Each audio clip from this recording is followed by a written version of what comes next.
بسم اللہ الرحمن الرحیم۔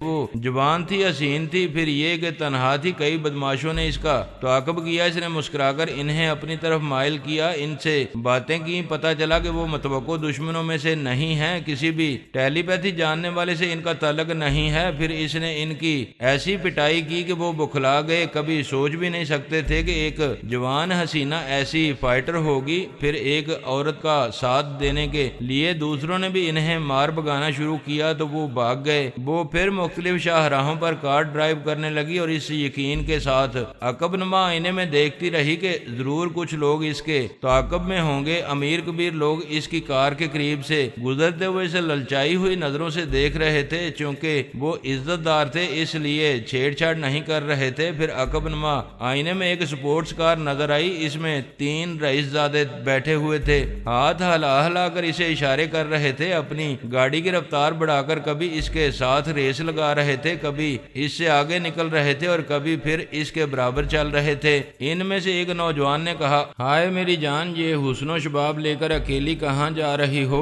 دوسرے نے کہا، بھائی ٹو دی پوائنٹ بات کرنا چاہیے، چلتی ہو کیا 9 سے 12؟ وہ دوسرا بولنے والا برانڈ نیو سپورٹس کار ڈرائیو کر رہا تھا۔ بلی نے اس کے اندر پہنچ کر اس کی کھوپڑی گھما دی، کھوپڑی کے ساتھ کار بھی گھوم گئی، ایک فٹ پاتھ پر چڑھ گئی، کار اس کے قابو سے باہر ہو گئی تھی۔ ایک دکان کے بڑے سے شوکیس کو توڑتی ہوئی دور تک اندر گھستی چلی گئی۔ وہ آگے بڑھتی چلی گئی، پیچھے مڑ کر دیکھنا ضروری نہیں تھا۔ خیال خوانی کے ذریعے ان کا انجام معلوم ہو چکا تھا۔ وہ تینوں رئیس زادے 9 سے 12 ہسپتال جانے والے تھے۔ وہ کئی گھنٹوں سے چھوٹے بڑے علاقوں میں گھوم رہی تھی اور نگرانی کرنے والوں کو تاڑنے کی کوشش کر رہی تھی۔ یہ یقین ہوتا جا رہا تھا کہ اس کے آگے پیچھے ٹیلی پیتھی جاننے والے دشمن یا ان کے اعلی کار نہیں ہیں۔ تب وہ ایک بہت بڑے شاپنگ سینٹر میں گئی اور اپنی ضرورت کی چیزیں خریدنے لگی۔ وہ ہمیشہ سے ہیرے جواہرات کی شوقین رہی تھی۔ اگر اس کا اپنا ایک گھر ہوتا تو اس گھر کو دنیا کی قیمتی اور نایاب ہیرے موتیوں سے بھر دیتی، لیکن ٹیلی پیتھی کی دنیا میں اتنے دشمن پیدا ہو گئے تھے کہ اسے اپنا ایک ذاتی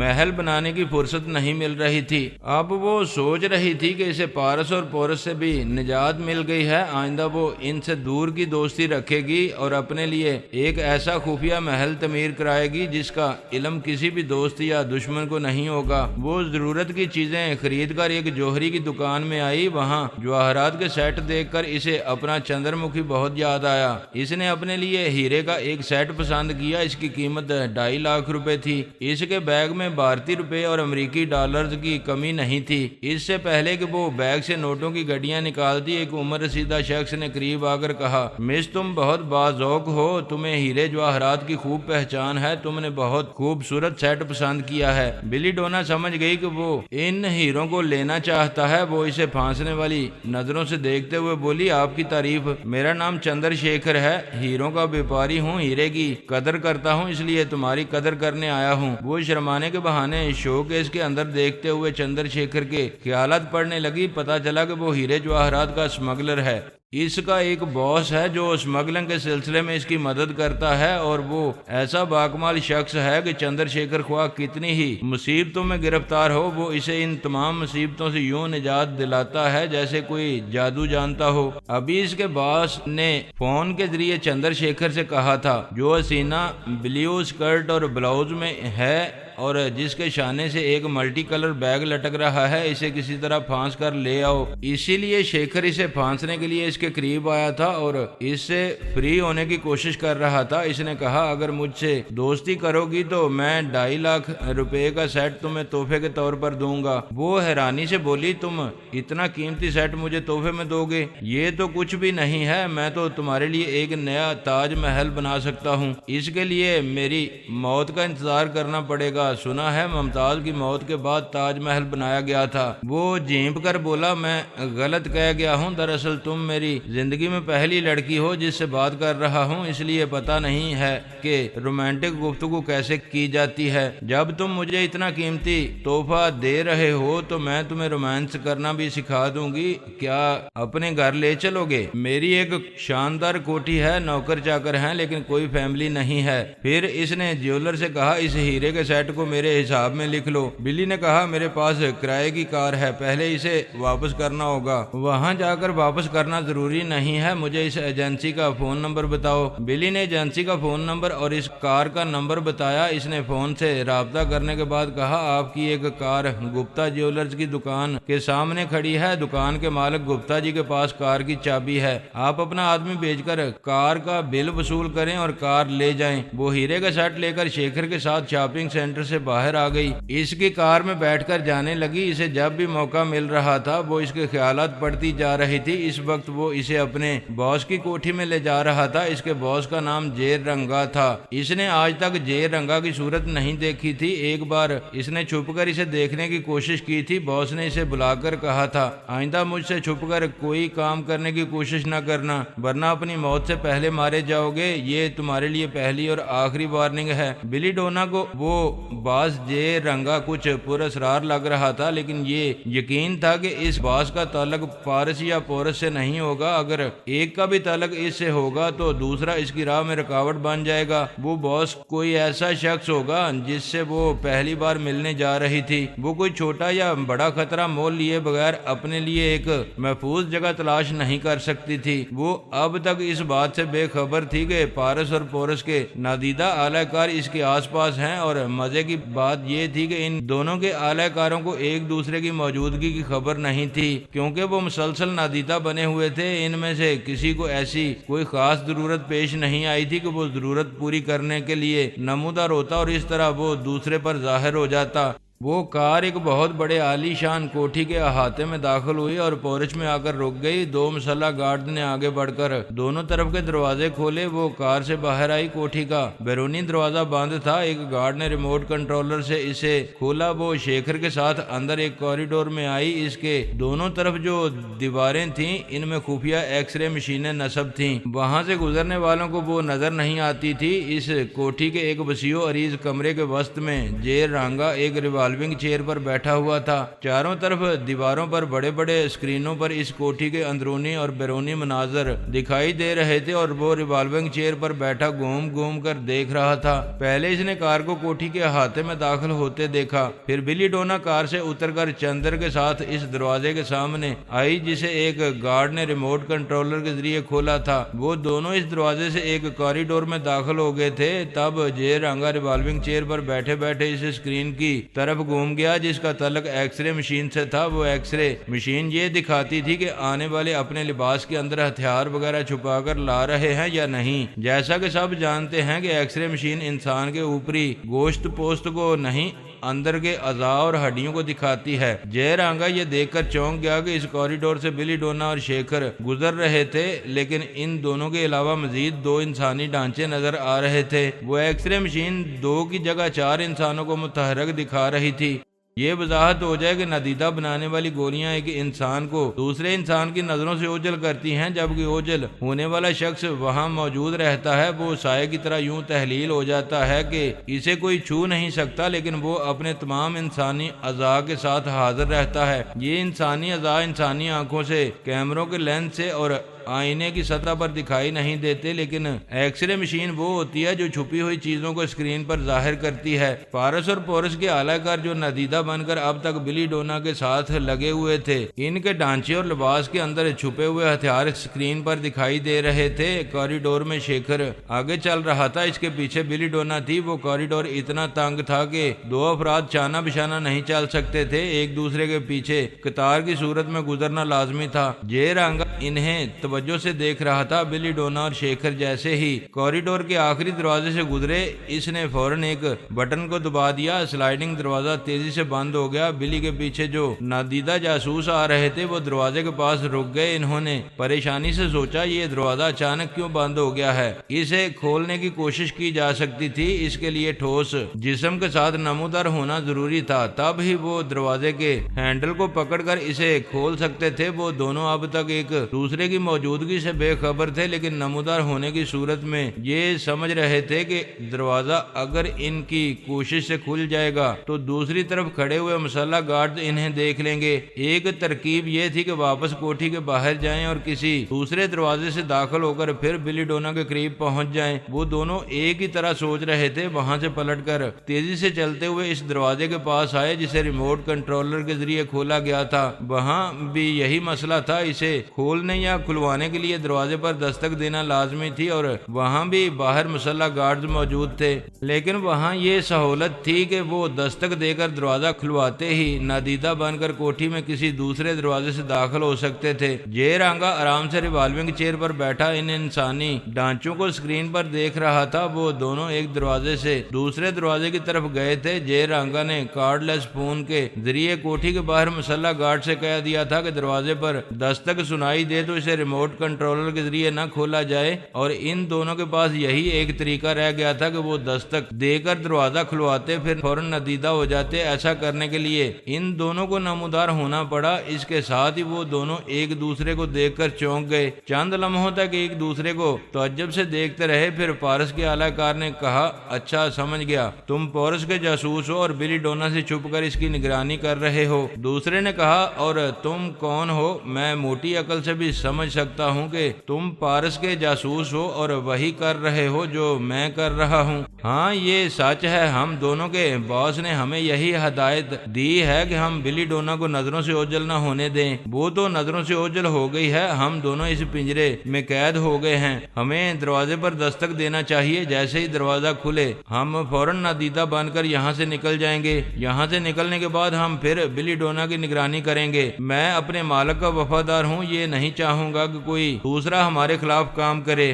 یہ کہتے اس نے ریوالور نکال لیا، پھر کہا، خبردار حرکت نہ کرنا، اپنا کوئی ہتھیار نکالنا چاہو گے تو اس سے پہلے ہی گولی مار دوں گا۔ پورس کا اعلی کار پھرتیلا نکلا تھا، اس نے پارس کے اعلی کار کو گن پوائنٹ پر رکھ لیا تھا، لیکن پارس کا اعلی کار بھی کچھ کم نہیں تھا۔ اس نے فوراً پورس کی آواز اور لہجے کو گرفت میں لے کر اپنے سامنے والے کے دماغ میں پہنچ کر کہا، یہ کیا حماقت کر رہے ہو؟ ریوالور جیب میں رکھ لو، میں پارس کے جاسوس سے نمٹ رہا ہوں۔ پورس کے اعلی کار نے حکم کی تعمیل کی، ریوالور کو جیب میں رکھ لیا۔ اسی وقت پارس کے اعلی کار نے اپنا ریوالور نکال کر کہا، مجھے انسان کو گدھا بنانا آتا ہے، ابھی تمہارے دماغ میں تمہارا باس نہیں آیا تھا، میں نے اس کا لب و لہجہ اختیار کر کے بازی پلٹ دی ہے۔ یہ کہتے اس نے ٹھائیں سے گولی مار دی، وہ فرش پر گر کر تڑپ تڑپ کر مر گیا۔ دوسرا دوڑتا ہوا دروازے کے پاس آیا، اس کا خیال تھا کہ گولی چلنے کی آواز سنتے ہی باہر کے گارڈز دروازہ کھول کر سچویشن معلوم کریں گے اور وہ نادیدہ بن کر اطمینان سے باہر چلا جائے گا۔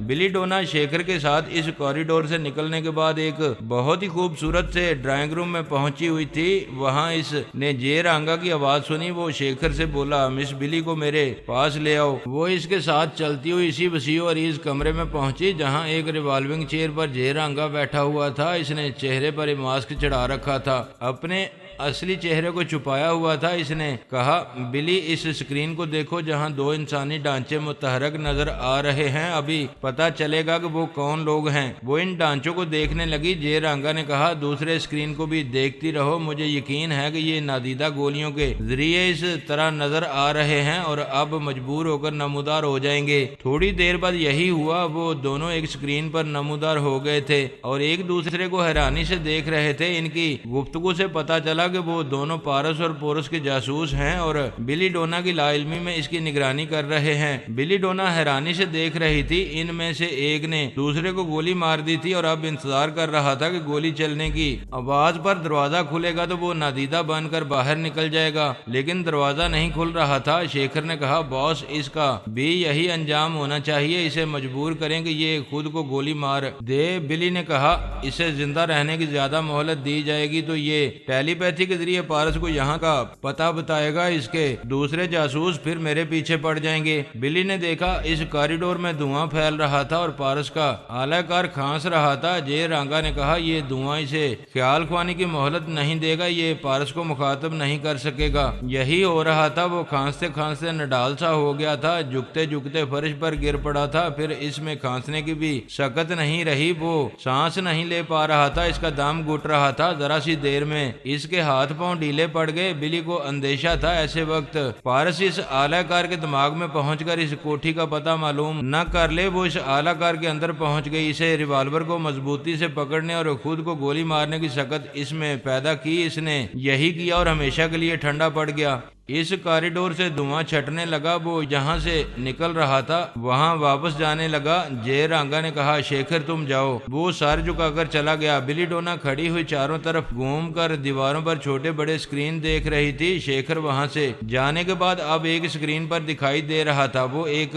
ڈرائنگ روم سے گزر رہا تھا۔ کوٹھی کے اندر اور باہر کے تمام مسلح گارڈز بھی مختلف اسکرینوں پر دکھائی دے رہے تھے۔ اس کوٹھی کے احاطے میں بھی کوئی چھپ کر نہیں آ سکتا تھا، اور بلی یہ بھی دیکھ چکی تھی کہ نادیدہ بن کر آنے والے بھی ایکس رے مشین کے باعث چھپ نہیں پاتے تھے۔ وہ جے رانگا کے سامنے ایک صوفے پر بیٹھ کر بولی تمہارے انداز سے پتا چلتا ہے کہ تم نے مجھے جان بوجھ کر یہاں بلایا ہے، کیا تم مجھے پہلے سے جانتے ہو؟ نہیں، آج ہی تمہیں دیکھا ہے، تم بے حد حسین اور بہت پرکشش ہو، تمہیں دیکھتے ہی میرے دل میں تمہاری تمنا پیدا ہو گئی۔ بلی نے پوچھا میں تمہاری تمنا کیسے کروں؟ تمہارا چہرہ نظر نہیں آ رہا ہے، کیا ہمیشہ اسی طرح ماسک پہنے رہتے ہو؟ اس نے مسکراتے ہوئے اپنے چہرے سے ماسک ہٹا دیا، پھر کہا میں چہرے بدلتا رہتا ہوں، ابھی میں نے خود کو شیکھر سے چھپانے کے لیے ماسک پہنا تھا۔ آج تم نے مجھے کہاں دیکھا تھا؟ تم سمندر کے کنارے چند بدماشوں کی پٹائی کر رہی تھی، مجھے تمہارے لڑنے کا انداز پسند آیا، تم بہت اچھی فائٹر ہو۔ شکریہ، اس کا مطلب ہے تم بڑی دیر سے میرا تعاقب کر رہے تھے؟ ہاں، پھر میں نے دیکھا چند رئیس زادے تمہارے پیچھے پڑ گئے تھے، ان کی کار اچانک بے قابو ہو کر ایک دکان میں گھس گئی تھی، اس حادثے کو دیکھنے کے لیے سب ہی گاڑیاں رک گئی تھیں، لیکن تم نے پلٹ کر بھی نہیں دیکھا، ایسے اعتماد سے آگے بڑھتی گئی تھی جیسے وہ سب تمہاری مرضی کے مطابق ہوا تھا۔ تب مجھے شبہ ہوا کہ تم ٹیلی پیتھی جانتی ہو، ابھی جب کاریڈور میں اس کی کھانسنے والے نے خود کو گولی ماری تو مجھے یقین ہو گیا ہے کہ تم ٹیلی پیتھی جانتی ہو۔